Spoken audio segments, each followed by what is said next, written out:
Okay. I'd like to introduce Miss Jamie Maku, one of our seasoned relationship managers who works with Business Growth Services and helps many entrepreneurs just like yourselves to get the business acumen necessary to propel their businesses forward. Go ahead, Jamie, and take it away. Good afternoon, everyone. Thank you for this. Just want to let everyone know that this webinar is being recorded, and I'm sure Chris will share slides in the recording afterwards. My name is Jamie Maku. I am with Southland Development Authority. I am a relationship manager on the BGS team, which stands for Business Growth Services. The Southland Development Authority is a nonprofit organization that was founded in 2019 by business, civic, and political leaders across the Southland. Our goal is to provide resources and education and advising for businesses in the Cook County area. We focus on investment in industry, workforce, housing, and communities. How do we help? We provide confidential and little or no cost business advising for small businesses within the Cook County suburbs. We connect our entrepreneurs and our clients with resources and networks in order to help their business grow and flourish. And we provide educational opportunities to educate our entrepreneurs here in the Southland. Some of our programs that we here at BGS do at the Southland Development Authority is we provide special programs like today's, where we educate business owners about different opportunities that they can take advantage of as a business owner. We provide one-on-one tailored expert consulting, where you meet with a consultant of us or one of our consultants to talk about your business and your needs. We provide business education, whether it be webinars like Chris's or other webinars that we have done in the past that educate business owners on topics that truly relate to their business and help them grow their business. And lastly, we do government contracting, which Chris is going to touch upon today in his webinar. Some of our special programs that we provide for you are based on surveys and feedback from our clients on what they feel they need to succeed as business owners in this economy today and every day. Some of the programs we've done in the past are our Tax Pro Assistance Program, where business owners have been able to save money on their taxes by working with accountants to get their taxes done and pay for a low cost and not have to pay the large cost to get their taxes done. Right now, we are currently doing an initiative campaign called Shop Southland. We have 5 businesses, as you see featured here on the screen, that are currently working with us to participate in the Shop Southland campaign. Through the Shop Southland campaign, they are able to expose and accentuate their business in the community. Through Shop Southland, they are receiving a pretty large investment to promote and market their business. All 5 businesses featured here are small businesses in Cook County that are brick and mortar businesses that, once again, are businesses in Cook County, small businesses receiving these services. It's a great opportunity. The campaign is really doing well. A lot of the businesses are seeing much success for the campaign and will continue to see this success and experience this campaign through the end of September. Some of the other things we do are our networking events, anything from coffee connections to other networking events. We've done networking events with veterans, which is featured on the left-hand bottom of the screen there in the photo. We've done networking events where we have coffee connections, where business owners can come out and meet with other business owners to network and help, meet other business owners, hear what they're dealing with, and kind of connect and A lot of them leave the event with many business cards and many connections. Proud of those events. They've definitely been a success, and they continue to be successful for SDA. We also do, once again, tailored expert consulting, where we meet with business owners one-on-one. The program is designed to help businesses innovate, address market gaps, and attract new ventures. We, the relationship managers, work with business owners to truly assess their needs and build a growth plan. We come in, we help with marketing, finance, real estate development, law, operations, resources, and more. What I truly like to tell my clients is we are the admin you are able to work with that you're not paying for. These are some of our testimonials and success stories. We've had many businesses featured in newspaper articles. We've had businesses featured on WGN around town. All the testimonials and success stories that we share are businesses that have truly seen the success and flourished and worked with us here at SDA, our relationship managers, to succeed and grow their business, and have truly seen the results from the starting point to middle point and continue to grow their business.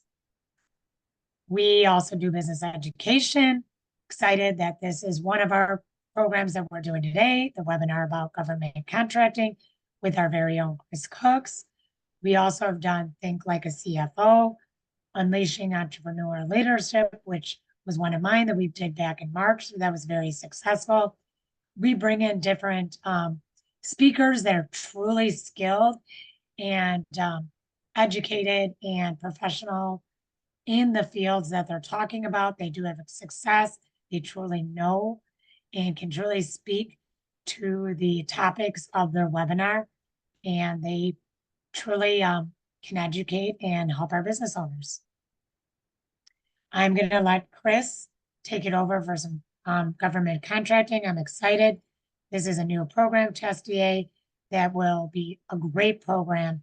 And Chris is the head of it, and he is going to do very well. And this is definitely something, once again, that our business owners have sought out, asked for, and truly expressed the need for government contracting with their businesses. But before we get started, we cannot succeed without you helping us succeed. You, the business owners, are key to our success here at Southland Development Authority. We truly need you to tell us, what do you need? What are you facing? What are the struggles? What are the successes? What works for you? Do you prefer evenings? Do you prefer, during the day? What works for you? We need you to fill out this survey so we can continue to provide business growth services programming to you, as well as other small business owners here in Cook County. So if you could take a minute, pull out your phone, scan this QR code right here. It will immediately open up to the website. You can take the time to fill out the survey. We would greatly appreciate it. If you don't have time to do it right now and you want to take a screenshot of the screen and do it later, truly, our programs do not succeed and do not come about without you telling us what you need to continue to grow and succeed as a business owner. So please take the time. Thank all of you for joining our program today and letting Chris educate you on government contracting. We look forward to working with your business. Please fill this out. And if we can come in and help you as business growth service relationship managers, we truly want to do that, because truly we want your businesses to succeed and grow in today's market. Thank you so much. I'm going to let Chris take this over, but we're going to leave this up for a second so that you can take the time to fill out this survey. Thank you so much. Once again, Jamie Maku, Southland Development Authority. I'm a relationship manager with the Business Growth Services team. Thank you, Jamie. And please fill out the survey. It helps us in getting additional programming that can be very complementary to working in the government contracting space. There's plenty of great networking opportunities, like Jamie mentioned before, where business owners get to meet each other and figure out that they are not competition, but they are complementary to each other. They can actually achieve things much greater with a partner than on their own. And I've been a part of this program for over a year, working with small businesses. And please reach out and take the survey and let the Business Growth Services team know that you could use some assistance and have the humility to ask for a little bit of help. It goes a long way when we can help you get closer to the answer. All right, let's get started. Government Contracting 101. The purpose of this webinar today is to give you vocabulary and terminology so you can start navigating the government contracting space. What is government contracting? The government purchases everything. The government contracting involves the process in which government agencies, federal, state, and local, procure goods and services from the private sector. This can include everything from office supplies and construction services to advanced technology systems and defense equipment. Government contracting is highly regulated to ensure transparency, fairness, and competition. And what does the Apex Accelerator do? We are a program funded by the U.S. Department of Defense to help businesses navigate the process of selling their products or services to the government, including all entities of federal, state, and local governments. We provide training workshops covering topics like contracting procedures, procedural preparation, contract management. We do one-on-one counseling to provide personalized guidance on how to do business with the government agencies.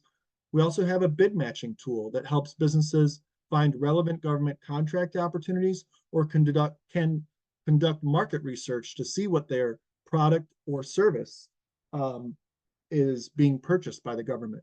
And then we also help with certification assistance to get you certified as a small business through the SBA loan program, and then also through federal, state, and even the city of Chicago and Cook County.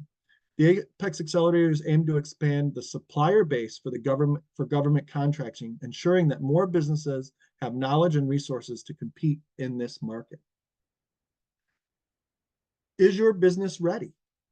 Are you an established business? Do you have a business plan? Can you afford to sell to the government? Does your company have a history of sales? And have you done the necessary market research? And also, is your company e-commerce capable? If you've answered yes to these questions, you may be ready for government contracting. The key aspects of government contracting are the procurement process, the types of contracts, the regulation and compliance necessary, qualifications and certifications, advantages of government contracting, and the challenges of government contracting. We'll cover all 6 of these topics here in this presentation today. The procurement process. A solicitation is government agencies issuing or requests for proposals when they need to procure goods or services. These documents outline the requirements and the criteria for the contract. The solicitation is simply the government saying, we need this product, we need this service. And all of the details listed in the solicitation is actually the contract. You are reading the contract word for word. The only thing that is missing in a solicitation that would convert it to a contract is the name of your company and the price of the bid that you put in, and you are awarded that contract. So when you read a solicitation, if it is 40 pages, you are reading from top to bottom to make sure that this is the correct opportunity for you and you can fulfill that contract from the beginning to the end. When you find that solicitation and you know that it's the right one for your business, comes the bidding process.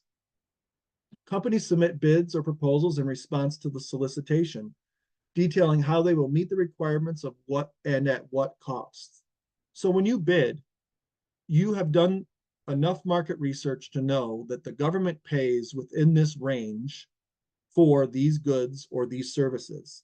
And you are going to submit a capability statement that tells them that you have done these types of transactions in the past and that you are viable and ready to do business with the government. Once the procurement officer or contract officer has received your bid, they're going to go through the evaluation process. The government evaluates the bids based on factors such as price, technical abilities, past performance, and other criteria specified in the solicitation. So depending on the solicitation, there may be a myriad of requirements that are necessary for them to award the contract. And that could be something as simple as being certified as a minority or woman-owned business, a disabled person or a veteran. Any one of those might be the criteria to award the contract, and it will be necessary for you to have that to move forward in the awarding process. And the awarding of the contract is when you are awarded to the bidder that meets the best evaluation criteria and which can be the lowest or one offering the best value. When bidding on a contract, it's very important to understand that you are bidding your price, the price that makes your profit margin stay intact as you are working through the duration of the contract. There's no need to sell to the government below market rate because they pay market rate. There are types of contracts that you can engage in, and the most common is a fixed price contract. The price is set and is not subject to change regardless of the cost incurred by the contractor. A simple example could say the Forest Preserve of Cook County needs a certain amount of lawn maintenance for different access points, and they'll put out a solicitation. The owner of the landscaping business or the person bidding on the contract will say, I can do the entire season for this price. And they know exactly which locations they have to be at. They've already looked at the size and the scope of the work, and they've given the government a fixed number to say, we will complete this contract for the duration of 9 months to do lawn care at the said facilities listed in the contract. The less common types are cost reimbursement contracts. The contractor is reimbursed for allowable incurred expenses to the extent prescribed in the contract. Another one is a time and materials contract, payment based on the time spent and materials used by the contractor.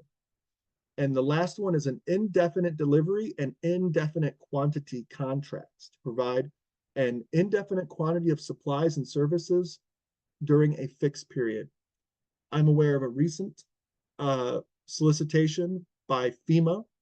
They are actively wanting to replace all of their large generators that are used for disaster relief, and they have done a set-aside spend for small businesses to do that. One big challenge that comes up is indefinites are not always in the favor of the contractor, because if it is a 5-year duration, the price that you propose in your bid will be the price that they're going to hold you to the duration of the contract, and that is indefinite. So in this case, you would have to know every bit about the portable mobile generator systems that are 15 kilowatts, 20 kilowatts, 25 kilowatts, the stuff that is as big as a 53-foot trailer and can be transported all over the country. So be aware that almost all of them are going to be fixed price contracts, but if you have questions, you can come across the less common types of contracts, please reach out to me and I'll happily read through it with you to make sure that it is the right opportunity for your business. Regulations and compliance. The Federal Acquisition Regulation, also known as the FAR, is the primary set of rules of governing federal contract procurement in the United States. When you decide to get signed up with the government on sam.com, which we'll address in the next slide, you will be signing the FAR agreement. please read the FAR agreement. It is imperative that you know the rules and regulations to engage in government contracting. An example can be, I would like to sell this item to the government, this consumer good that you can buy at any warehouse store. Well, are you the manufacturer of that product? Most likely not. Are you the distributor of that product? Most likely not. And if you are to be purchasing consumer goods and then selling them directly to the government, that is called a pass-through, and that is not allowed in the FAR agreement. In this case, they are looking to do business with small businesses that are the distributors or are the manufacturers of the products that they're looking for. They're not looking to deal with any middle people because they want to work directly with the small business and give them the benefit of the contract, not the benefit to a third party. Then there are agency-specific regulations. Different agencies may have additional regulations that govern their specific contracting process. And that will be laid out in the contract as you read it when it comes to the different regulations you need to adhere to. And it is very important that if you become inspired by what you read, that you continue reading through the parts that are no longer inspiring you to engage in government contracting, because there may be a small indication that they need, for instance, the product or service might have to be able and ready to use for people with disabilities. One example is they wanted a customer retention management system for the federal government to use to help manage their vendors. And in that detail of the contract, it said you must offer a comparable solution to a person that does not have the ability to see. They have to create a platform via the internet in order to convey the actual working details of a customer tracking and management system to any federal employee that is blind. That was a big wake-up moment for one of my clients to see that, wait a minute, we have no idea how to work with someone with a disability, but it was written into the contract.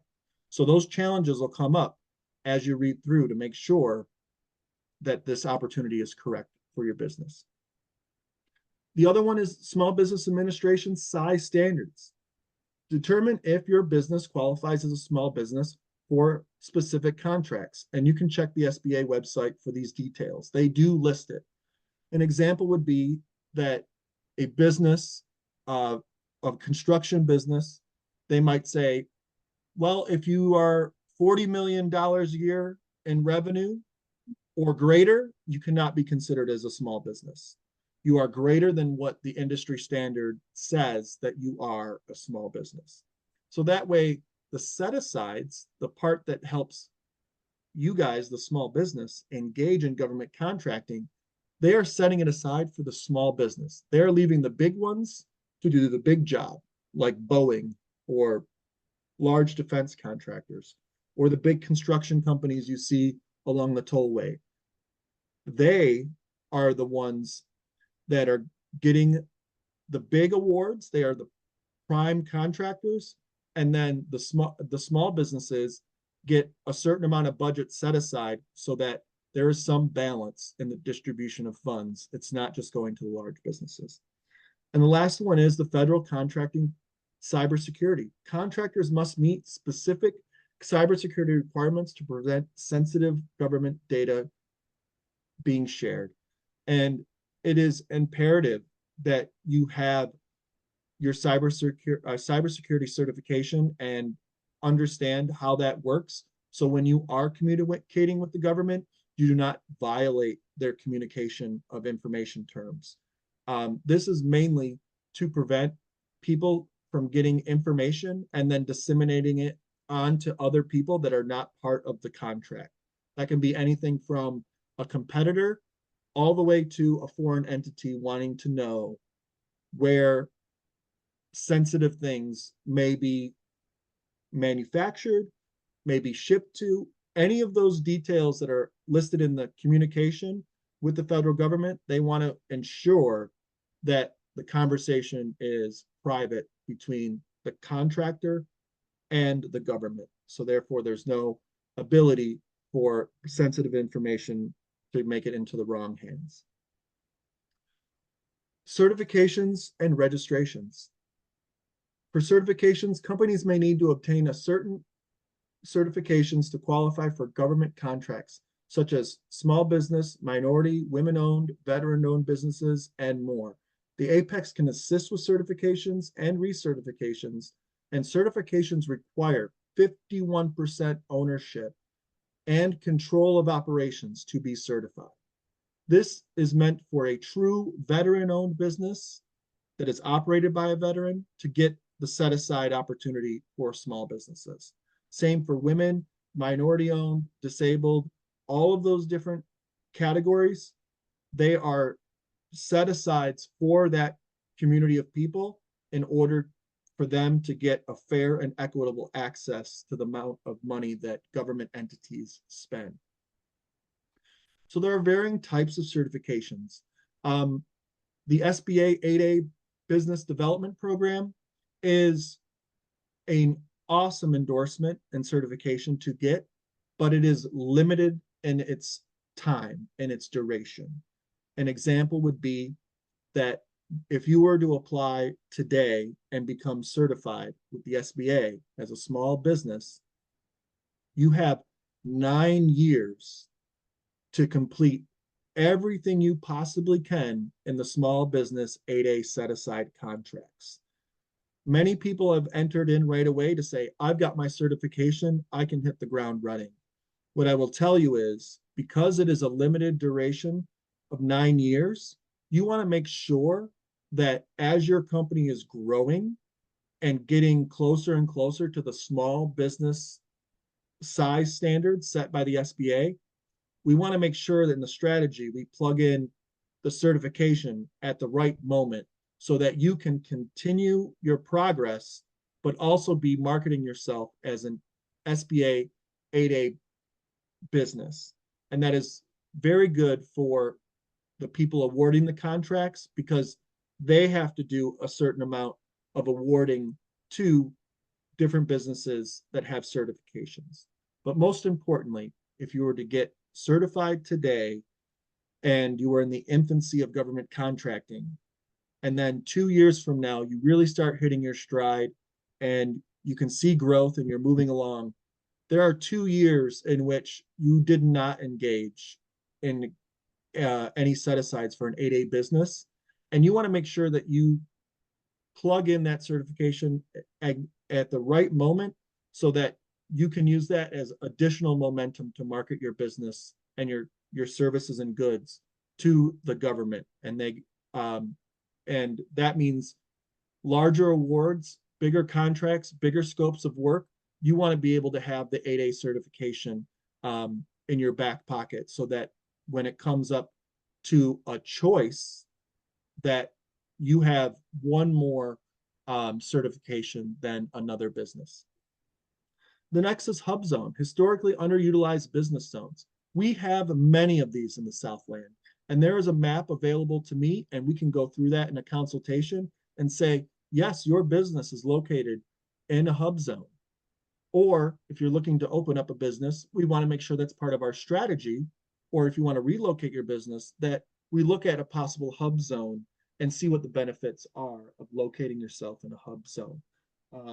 Through the years of manufacturing and moving overseas, we have seen that drastic effect across the United States, but the Southland is certainly a prime example of how opportunity has left, and that the hub zone is a way for opportunity to be set aside for the communities that are in that hub zone. The next is to determine your NICS codes, NACIS, North American Industry Codes. These are super imperative to understand that there may be 1, 2, 3, maybe as many as 10 may apply to your company. And the reason these are the most important is because as you are reading solicitations, you're going to only want to read solicitations that pertain to your NICS codes. And that, if you were to make the search too broad or to build your profile without the NICS codes properly, if there was a contract that you wanted to pursue, a solicitation, when you go and say, I'm ready, and you put your bid in, if this NICS code is not part of your profile as a company on sam.gov, they cannot award you the contract because it's an apples to apples comparison. Also, most contracts list the NICS codes, and we want to make sure we're very concise in what we choose. And I'm always available to help you determine which ones are the best and help you with the strategy to best look through those NICS codes to find the right one for your business. The next one is a registration with the sam.gov. This is a system of award management. This is the biggest site for people that want to engage in federal government contract. And this is where the federal government determines that you are the business you say you are. And they will ask for a myriad of documents in order to establish that. And it's relatively simple, but we need to make sure that we have everything submitted in a timely fashion. That way, the registration process can move along relatively easily, but it does take a couple weeks until you get to the next step where you obtain a UEI, a unique entity identifier. So that means there is another number to identify your business. And this one is how the federal government refers to you in the government contracting space. Doesn't have anything to do with your federal tax IDs or any other identifiers of your business. This one is specifically for the federal government to understand who you are, and this is how they refer to you in that number. The next is a cage code. Cage code is determined once you complete the full registration and the UEI number has been distributed. And there will be further information on that in upcoming presentations as well. And the last one is to register with DIBS.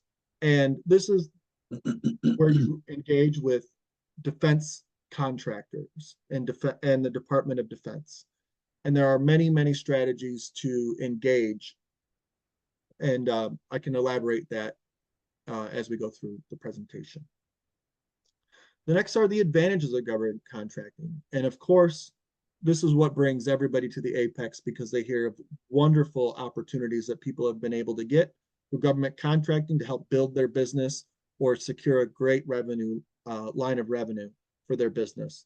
And government contracts can provide a steady stream of income for long-term business stability, as in you already have a great business, you are doing well, and you want to add another line of revenue to your company.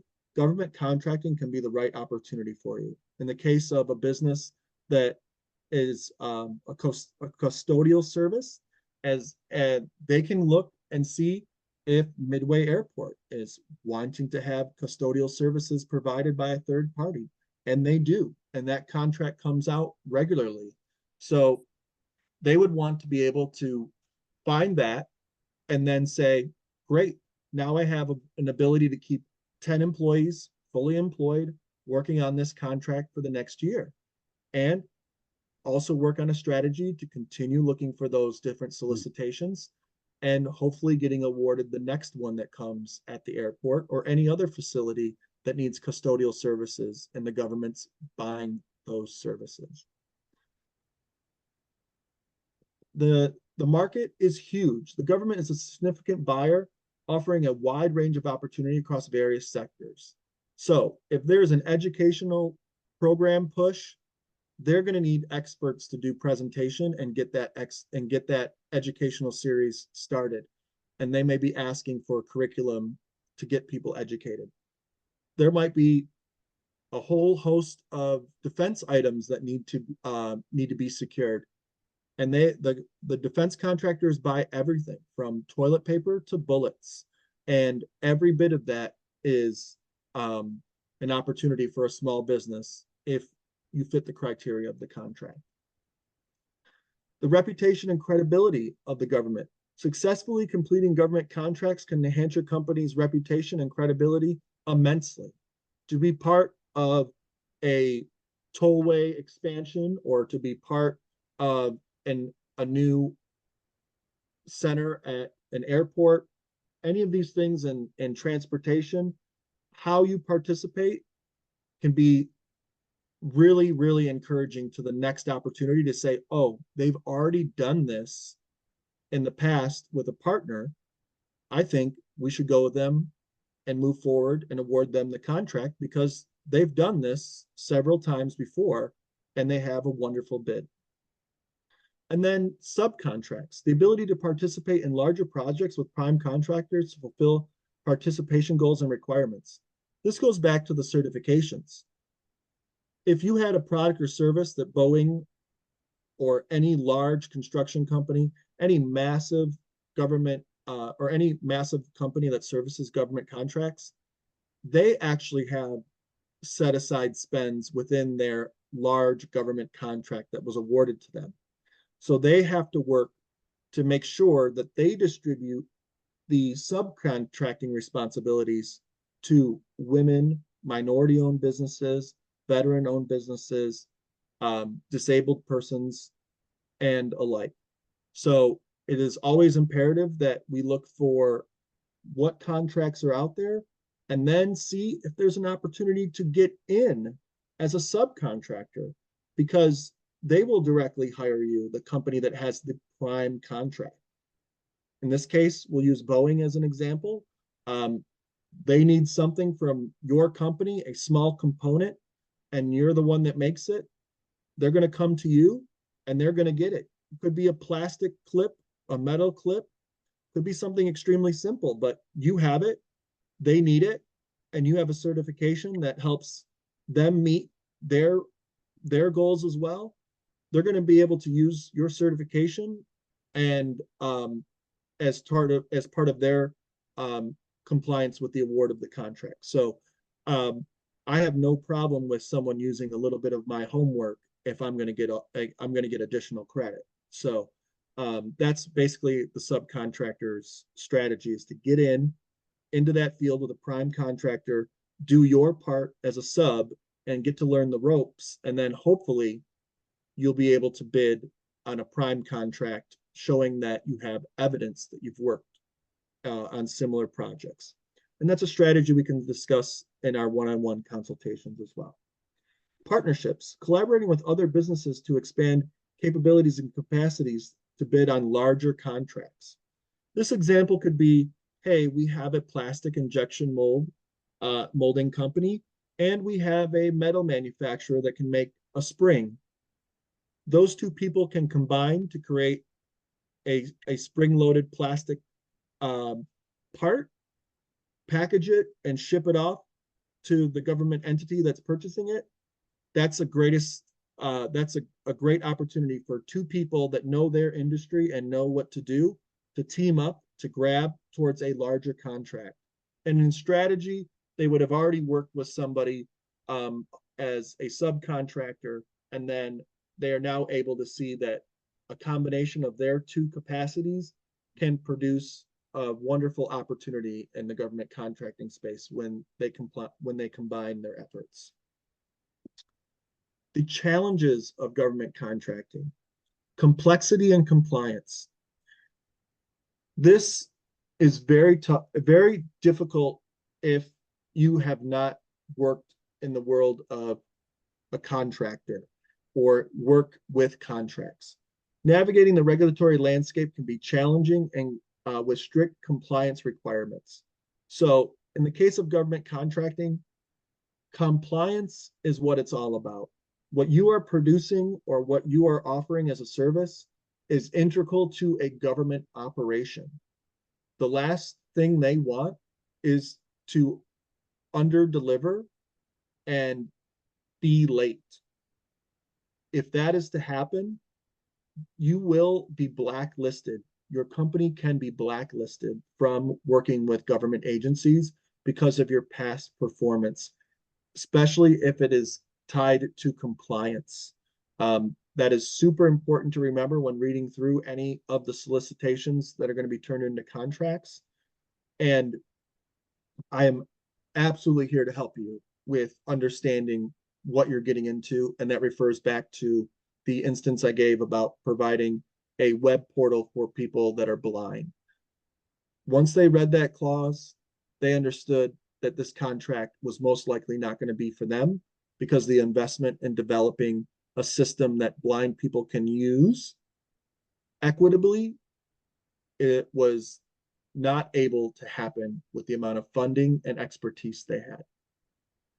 The next is competition. The government contracts are highly competitive and often attracting many bidders. That is absolutely correct. But when we look at competition, the most important thing is we are bidding to the contract to maintain your profit margins. It's the same principle of doing business in the private sector. We don't want to sell or undersell our services and our products to our customers because they always come back and are looking for a better price.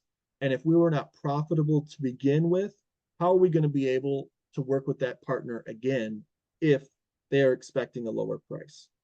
So I always guide my clients to say, bid your price, bid a reasonable price based on market research that you can be profitable and complete.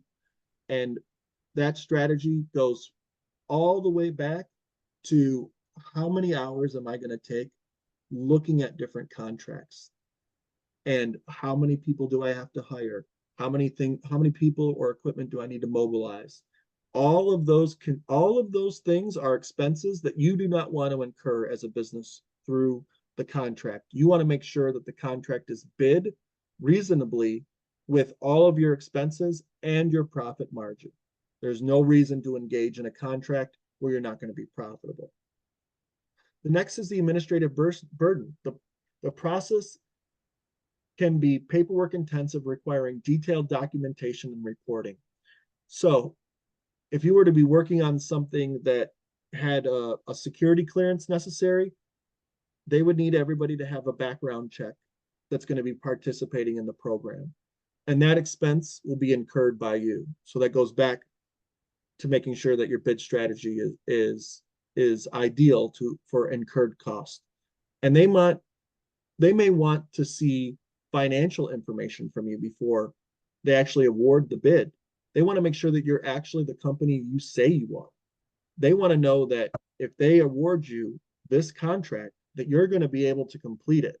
You're not just saying you can do a bathroom renovation. They want to see that you've been doing bathroom renovations for a long time, and that you, a minimum of 2 years, and you're able to complete it, and that the people that are part of your company that you say are there are truly there as well. So there can be quite a bit of compliance, quite a bit of administrative burden, but we here at the Apex Accelerator are here to help you with that.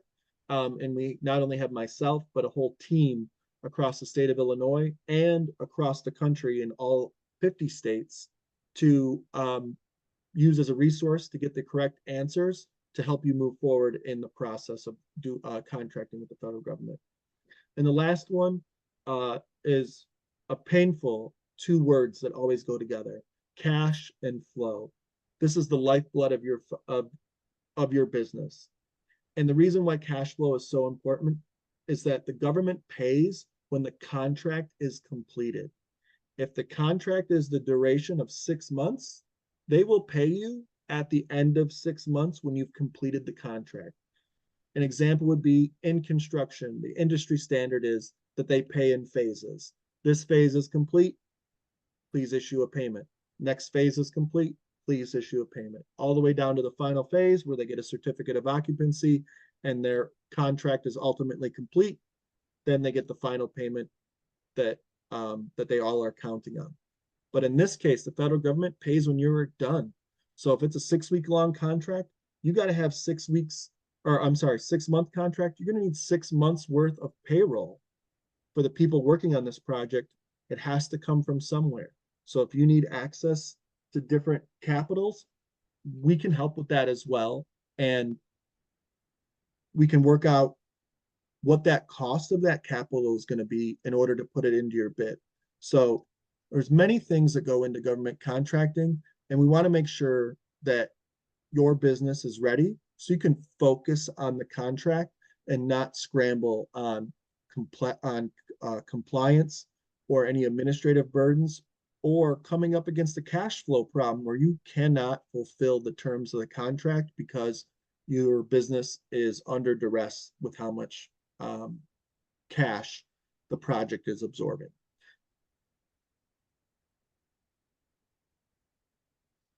Is your business ready? Are you in an established business and been in business for 2 years? That would indicate that you're ready for government contracting. Do you have a business plan? If you have a business plan, wonderful. Now, how do we integrate government contracting into your business plan? Because it is just as imperative as everything else in the private sector that you have it in your business plan, and you're planned and prepared to engage and also measure your success against that business plan. Can you afford to sell to the government? That also goes back to the cash flow. Do you have enough tools in your war chest to be able to afford to sell your services and product to the government? Does your company have a history of sales? Can we show the government that you as a construction company have completed 3 different projects that are basically apples to apples comparison, similar size facility, similar size of challenge, all of those things? Or have you sold 1,000,000 units of your product and the government is going to buy 1,000,000 units from you? They need to know. They absolutely need to know that you've got a history of sales that can support, that can ultimately be supported with the contract that you're going to engage with. And number 5, have you done the necessary market research? Do we know what the government is paying for that contract, as in products and services? We can help with that. At the Apex Accelerator, we have tools to see what were past contracts, what were awarded, who were they awarded to. We can go quite a bit down a rabbit hole, but we can definitely get you the information necessary to make educated decisions based on all the market research that you've completed. And the last one is your company e-commerce capable? Many times there are small contracts, and those small contracts under $10,000, like if someone's to buy a certain amount of supplies for their department, they don't have to go through many of these compliance issues. They're just trying to buy some simple items for their department, and that's not required under $10,000 to go through many of these steps in procuring a government contract. And they only pay by credit card.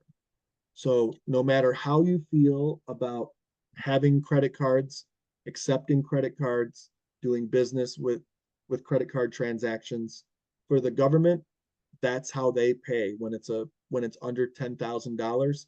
You don't get a check, you don't get a wire transfer. They pay you with the department credit card.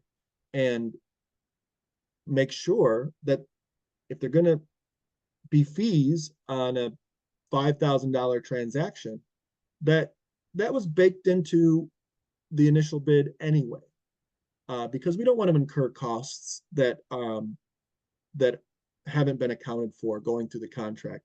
It will happen as things progress, just like any contract that people work through. There are things that are surprising, and the forecasted expense for that has changed dramatically or slightly enough, but every one of them impacts your overall profitability on those contracts.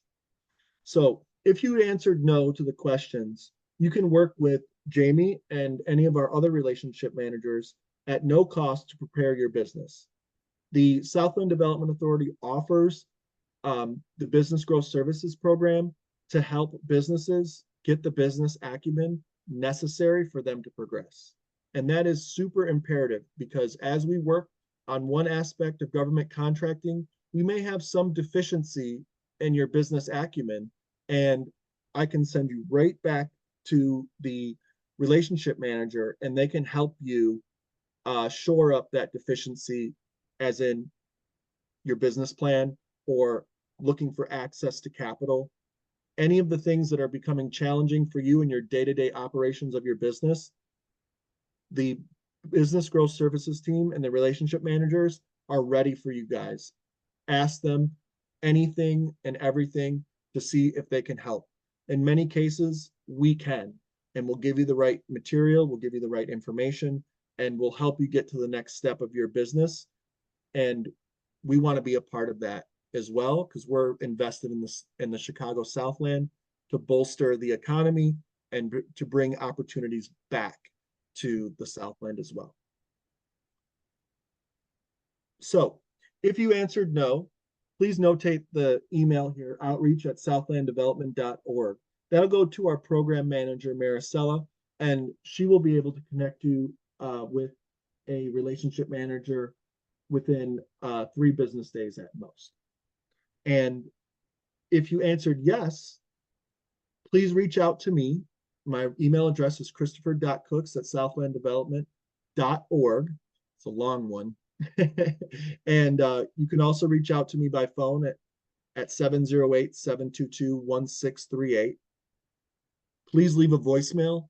I have a lot of time dedicated to working with clients in half-hour and 1-hour sessions, and that time is set aside specifically for them. So if I don't answer, it's not that I didn't get your call. I may just actually be busy with one of you working on something imperative for them to progress with government contracting.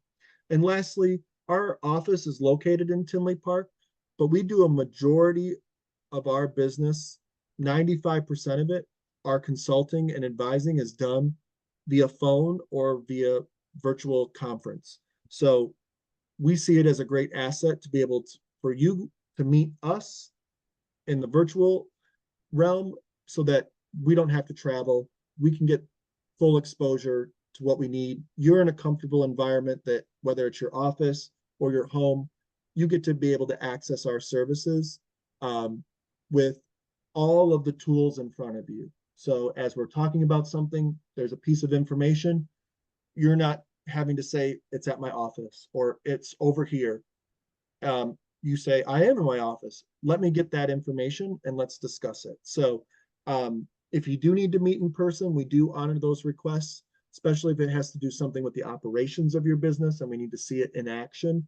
We definitely come out to visit. And Jamie is extremely loyal to the brick and mortar businesses because she knows how intense it can be when putting all your eggs in this basket at this address to do what you dreamed.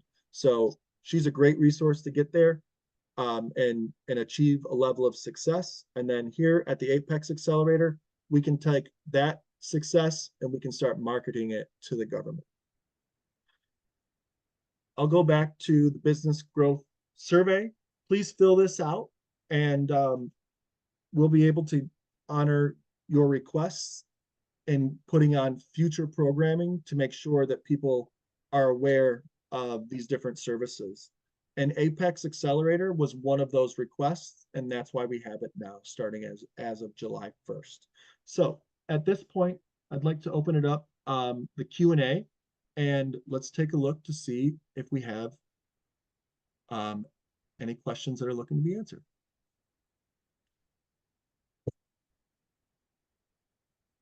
Do not see any in the Q&A at the moment, but I will be patient. I see Miss Tanisha has raised her hand. Give me one moment here. Okay, Tanisha, go ahead with your question. Hi, how are you? Doing well. I would like to know, is there a certain way we need to record if we have worked as a subcontractor for another business that has received government contract? How will we prove that we've already did subcontracting work? Sure. So if you have worked for somebody that's been awarded a government contract, we can notate that you were part of that project.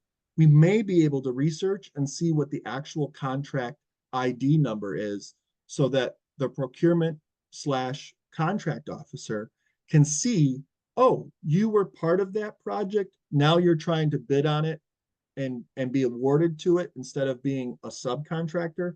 We can refer back to that to say that your capabilities have been exercised and that you can see that it's attributed to this previous contract with this other business entity.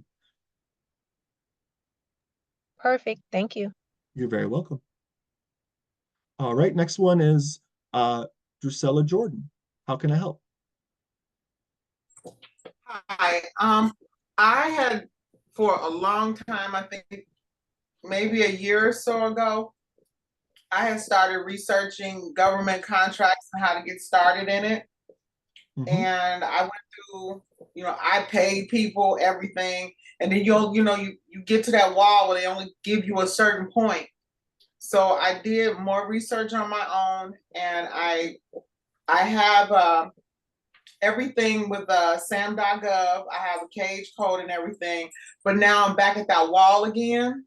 So, and then I was going through trying to get in touch with different people because it's like, oh, you can learn, the government has different ways. And I reached out to a couple of people in Chicago because I'm in South Suburbs, but nobody ever hit me up. And then I ended up doing more research again. And that's how I came across this Apex. And, I got on the phone, I started talking to people, and that's how I ended up right here. So I'm brand new starting this. My husband and I have had our business since I want to say 2018. We did some real estate, and then COVID hit, and then my husband was in a train accident. So now I'm just getting to the point where things are slowing down, where I can kind of get back into this again. So I need to know, like, do I start from, so now I'm between the yes and the no. That makes sense? Yeah. Well, let me help with that. So in the case of getting all of your sam.gov registration completed, you're good. You're done. You've registered with the federal government, so you're all set. You cannot re-register with the federal government. So if it's ABC LLC and you've registered with the federal government, you're all set. Yeah. Now, if it's XYZ LLC, it's a separate entity doing separate work, you can register that secondary entity. But most importantly, the government is not going to allow duplicates. So if you were to go to sam.gov and enter the same information you already put in, you're going to come up against a wall as well to tell you, sorry, we already have ABC entity. It's here, it's listed. And then you go, okay, I understand. I already tried to do this, but I wanted to restart the process to regain confidence.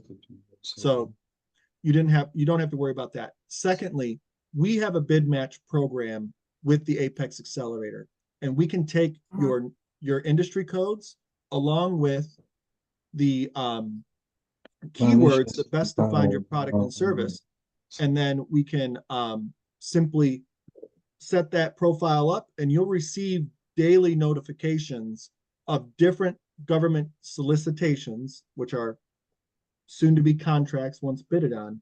But they can you can see, oh, they have this opportunity. I can read through these. You can comb through them. And that service is free from the Apex Accelerator. My mission is to inspire and empower women to live more joyful and lives.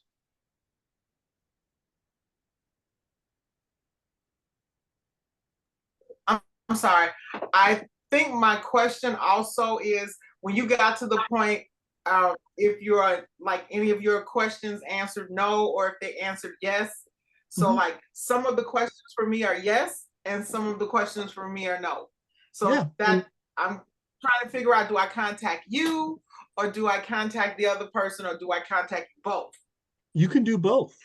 It's a buffet. It's a buffet all day when it comes to this stuff. So you need a piece of the business growth services team, then you need a piece of the Apex team. It's a la carte. So we work with you. If you've already accomplished something, we're not going to go back and redo it. It's not necessary. So we would say, okay, we need to incorporate government contracting into your business plan. Please go with the business growth services team, get that tooled up, and then let's come back to government contracting. Okay, that sounds great. Okay. I don't know. Wonderful. Yeah, so sign up and we have appointments. You can we can do a quick assessment within 30 minutes, find out where you're at Okay, and take some I can outline some bullet points. Jeez, how many ends? My mission is to. I have one person speaking out of turn. All right, we'll go to the Q&A here. Ms. Nubia, can Apex help me with establishing a business with an SBA 8A? Absolutely. We work. My mission is to inspire. We can work with that. We can help you get all the certifications that are necessary to move forward. I would just simply ask you where you are in your strategy, and then we would move forward from that. Can a nonprofit register as a corporation, also register with the government for being eligible for government contracting? The non-for-profit, it depends on what the programming is, but it is generally for for-profit businesses. I hope that's a good answer for you, Ms. Newman. No problem. Does anybody else have any additional questions? I don't see any there in the chat. And I don't see any hands raised. If there are additional questions, please reach out to me. Here's the a chance to do the QR code for the survey. And then, oops, my contact information is here. So christopher.cooks@southlanddevelopment.org. You can also visit the southlanddevelopment.org website and go to our webpage where it shows current events. And if you're patient enough, I'll just go show you those real quick and we can take a look.